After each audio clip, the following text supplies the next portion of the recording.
हानि रिश्तों का बंधन। गांव रामपुर की गलियों में सुबह की धूप उतर रही थी। हल्की ठंडी हवा खेतों से होकर घरों के आंगन में आ रही थी। उसी गांव के एक पुराने लेकिन साफ सुथरे घर के बरामदे में सीमा मिट्टी के चूल्हे पर रोटियां सेंक रही थी।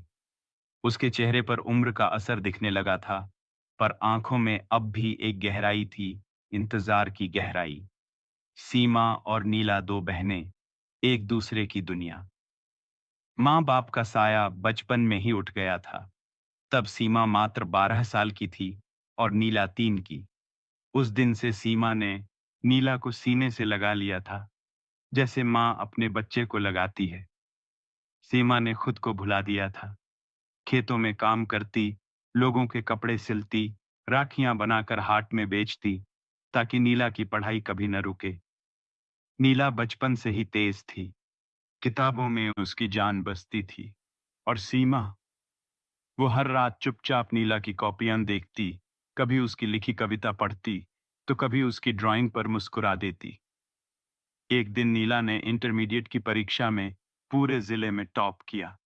शहर के कॉलेज से स्कॉलरशिप मिली और सीमा की आंखों में आंसू खुशी के, लेकिन उसमें कहीं एक डर भी था। दीदी, नीला ने जाते समय कहा था, मैं आपसे दूर जरूर जा रही हूं, लेकिन आपको कभी नहीं भूलूंगी। एक दिन आपके लिए बड़ी कार लाऊंगी, बड़ा घर, और आप रोज सुबह चाय पीते हुए अखबार पढ़ेंगी। आप कुछ नहीं करेंगी, बस आराम करेंगी। सीमा ने सिर पर हाथ फेरा। मुझे कुछ नहीं चाहिए नीला, बस तू खुश रहना। नीला शहर चली गई। शुरुआत में हर रोज फोन करती, हर रविवार सीमा से बातें होती, लेकिन फिर वक्त और दूरी दोनों बढ़ने लगे। नीला की दुनिया बदल रही थी। नई दोस्त, बड़ी नौकरी, मीटिंग्स, कॉन्फ्रेंस, इंग्लिश बोलने वाली दुनिया। धीरे धीरे वह सिर्फ त्योहारों पर एक मैसेज भेजने लगी। सीमा हर साल राखी बनाती, लेकिन भेज नहीं पाती। फोन करती तो कई बार बिजी आता। धीरे धीरे सीमा ने सिर्फ इंतजार करना सीख लिया।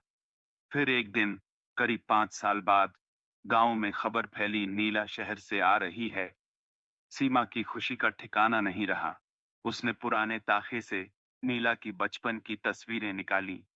वो पीली फ्रॉक जो नीला की पसंदीदा थी, और अपनी सबसे प्यारी सिलाई की हुई चादर बिछा दी।